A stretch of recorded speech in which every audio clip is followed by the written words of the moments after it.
Class 10th के लिए MCQ की सेकेंड सीरीज।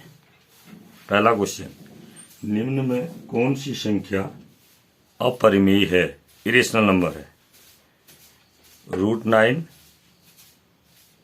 √5 का स्क्वायर, √2 का क्यूब और फोर्थ है 2 + √3 × 2 - √3। इसको हमें बताना है इसमें कौन सी संख्या अपरिमेय है। इस तरह के क्वेश्चन भी पूछे जाते हैं। तो पहला विकल्प देखो बेटा, √9 है। √9 का अगर हम स्क्वायर रूट निकालेंगे तो क्या आता है? +3 भी आता है और -3 भी आता है, और दोनों नंबर्स जो है रेशनल नंबर है। हमारे पास क्वेश्चन क्या है? Which number is an irrational number? कौन सी संख्या इरेशनल है? तो जो √9 का हमने √9 का जो स्क्वायर रूट निकाला तो आपके पास +3 भी आता है, -3 भी। ये रेशनल नंबर होते हैं, परिमेय संख्या होते हैं। तो पहला विकल्प सही नहीं है। दूसरे विकल्प में आते हैं। दूसरा विकल्प है आपके पास √5 का स्क्वायर। √5 का स्क्वायर का मतलब √5 × √5। तो ये 5 ये हो जाएगा √5 × 5, और इसका वर्गमूल अगर हम निकालते हैं तो ये आ जाता है 5। और 5 जो है रेशनल नंबर है, परिमेय संख्या है, यानी कि अपरिमेय संख्या नहीं है, इरेशनल नंबर नहीं है। ये विकल्प भी सही नहीं है। उसके बाद विकल्प नंबर फोर्थ विकल्प में आइए, जो फोर्थ ऑप्शन आपको दिया हुआ है। फोर्थ में आएंगे तो क्या है देखो, 2 + √3 2 - √3 2 + √3 × 2 - √3। इसको आप देख रहे हैं, 2 + √3 2 - √3। ये क्या है? एक प्रकार का a + b और a - b इस फॉर्म में है ना। होता क्या है इसका? a² - b² होता है। तो इसका भी क्या हो जाएगा? 2 का स्क्वायर -√3 का स्क्वायर हो जाएगा। 2 का स्क्वायर -√3 का स्क्वायर। अब 2 का स्क्वायर कितना हुआ यहाँ पर? 4, और 3 का स्क्वायर √3 का स्क्वायर 3, √3 का स्क्वायर 3, 4 में से 3 गया 1। अब आपके पास √3 का स्क्वायर है। ये आप सोच रहे होंगे 3 कैसे आया? इसको हम लिख सकते हैं √3 × √3। तो ये हो जाएगा आपके पास रूट में 3 × 3 होगा, 3 × 3, और इसमें से वर्गमूल से जोड़े में से एक बाहर हो जाएगा, ये हो जाएगा 3 हुआ। तो इस तरह से हम इसका उत्तर 1 आ रहा है। और 1 भी क्या है? परिमेय संख्या है, रेशनल नंबर है, यानी कि ये विकल्प भी सही नहीं है। फोर्थ विकल्प भी सही नहीं है। अब तीसरा विकल्प रह गया आपके पास। 4 विकल्प थे। 3 में से देखिए √9 भी रेशनल नंबर नहीं है, परिमेय संख्या नहीं है। √5 का स्क्वायर भी अपरिमेय संख्या नहीं है, और 2 + √3 × 2 - √3 भी अपरिमेय संख्या, इरेशनल नंबर नहीं है। तो निश्चित है कि विकल्प थर्ड सही होगा। कैसे? देखिए, √2 का क्यूब, अगर इसके क्यूब की अगर हम बात करें तो ये हो जाएगा आपके पास √2 × √2 × √2 होगा। फिर ये हो जाएगा 2 × 2 × 2।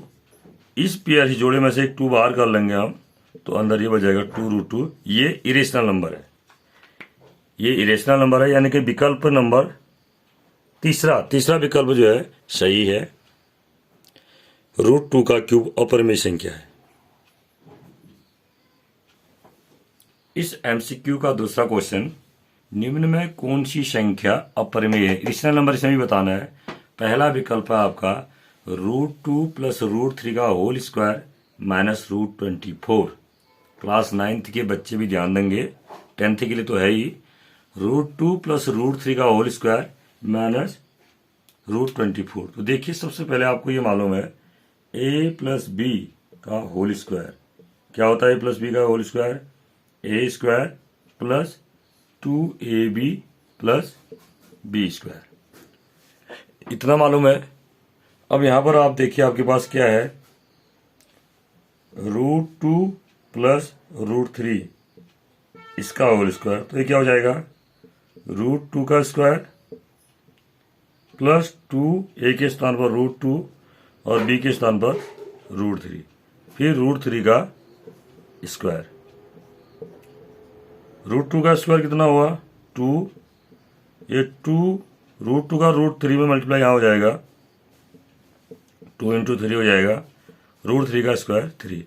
देखिए 2 और 3 ऐड हो गए, ये हो गया 5, फिर प्लस 2 3 जा 6, 2√6 आ गया। ठीक, लेकिन हमारे पास जो क्वेश्चन है वो क्या था, इसके साथ ध्यान दीजिए, -√24 भी था ना। इस 24 को फिर लिखो, इस 24 को अगर हम लिखेंगे तो क्या लिख सकते हैं फिर दूसरे इसमें, 2 2 जा 4, 2 जा 8, 3 जा 6, 2 दूना 4, 4 दूना 8, 8 3 24 लिखा। तो यहां से देखिए, अब देखिए ये इसलिए मैंने बाद में ऐड किया ताकि आपकी समझ में ये आएगा, पहले केवल इतना पोर्शन किया, -√24 माइनस था, ये करते गए। यहां से देखिए अब क्या होगा, ये 2 बाहर हो जाएगा 2, यहां क्या हो जाएगा 2 × 3, 2 × 3 इतना बच गया। अब देखिए क्या हुआ, 5 + 2√6 माइनस 2√6, देखो 2√6 और 2√6 ये कैंसिल हो गए, तो क्या बचा आपके पास केवल आंसर 5, और 5 क्या है, परमेय संख्या है। तो यानी कि पहला विकल्प जो है वो गलत है और सही नहीं है, यानी कि 2 + √3 का होल स्क्वायर माइनस √24 ये परमेय संख्या है, अपरमेय नहीं है। क्लियर। अब आते हैं हम दूसरे विकल्प में। विकल्प नंबर 2 में देखिए, ये 2 है, रिपीटेड है। अभी इससे पहले फर्स्ट MCQ में मैंने बताया था, ये रिपीटेड है और नॉन टर्मिनेटिंग है। नॉन टर्मिनेटिंग का मतलब टर्मिनेट नहीं हो रहा है, कहीं भी फिनिश नहीं हो रहा है, 10 लगातार आते जा रहे हैं, लेकिन रिपीटेड है, 2 5 2 5 2 5 2 5 लगातार आ रहे हैं, 2 5 आ रहा है। तो ये क्या हो गया, अशांत आवर्ती हो गया। इसका जो 10 प्रसार है दूसरे वाले का, ये क्या हो गया, अशांत तो है, अशांत means non terminating, non terminating है, लेकिन नॉन टर्मिनेटिंग के साथ फिर क्या है, ये रिपीटेड भी है।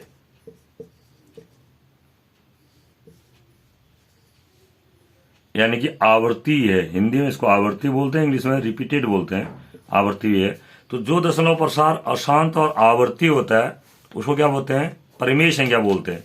जैसे 3/7 है, इसका 10 प्रसार भी क्या आएगा, अशांत आवर्ती आएगा, लेकिन 3/7 क्या हुआ, परिमेय। जिसका 10 प्रसार शांत आता है वो भी परिमेय, जिसका अशांत और आवर्ती आता है वो भी परिमेय। तो दूसरा विकल्प भी सही नहीं है, यानी कि ये भी परिमेय संख्या है। अब आते हैं हम तीसरे विकल्प में, 2√7 × √7। देखिए 2√7 × √7, तो ये क्या हो गया, 2 × रूट के अंदर का मल्टीप्लाई हो जाएगा 7 × 7, तो 2 इसका हो जाएगा 7, 2 7 जा 14। तो ये भी जो है क्या है, परिमेय संख्या है, यानी कि तीसरा विकल्प भी सही नहीं है। अब आया पाई, जिसमें बहुत सारे बच्चे कंफ्यूज होते हैं और लगभग गलतियां करते हैं कि, और ये समझते हैं कि पाई परिमेय संख्या है, पाई अपरिमेय है। चौथा विकल्प सही है इसका, अपरिमेय संख्या पाई होगी, रेशनल नंबर पाई होगा।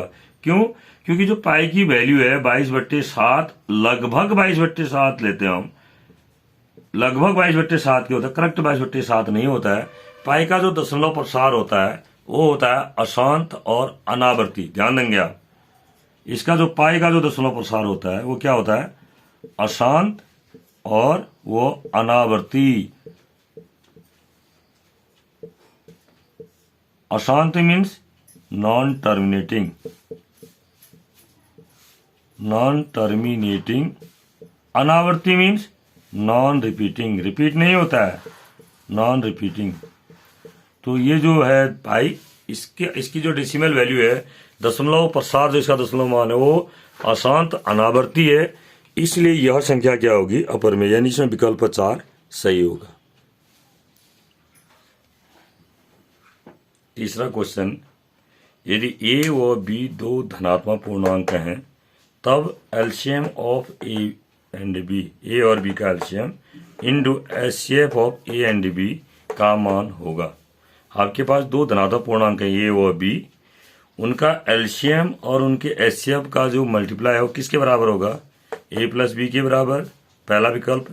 दूसरा विकल्प ए × b/2 के बराबर, तीसरा विकल्प a/b के बराबर, चौथा विकल्प a × b के बराबर।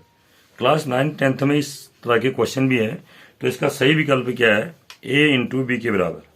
यानी आपके पास अगर 2 धनात्मक पूर्णांक है ए व बी, इनका एलसीएम जितना आता है, माना इनका एलसीएम L आता है और इनका एचसीएफ माना H आता है, तो A into B equal to हो जाएगा L इंटू एच, यानी कि इनके एलसीएम और एचसीएफ के मल्टीप्लाई का मान जितना आता है उतना ही इनका जो है मल्टीप्लाई अगर हम करेंगे तो इसका मान भी आता है। तो यानी कि इसमें विकल्प 4 सही है। तो इस तरह के एमसीक्यूज मैं सेंड करते रहूँगा, आप ट्राई कीजिए। बोर्ड परीक्षाओं में और अन्य क्वेश्चनों में, कंपटीशन में भी इस तरह के क्वेश्चन बहुत अधिक आते हैं।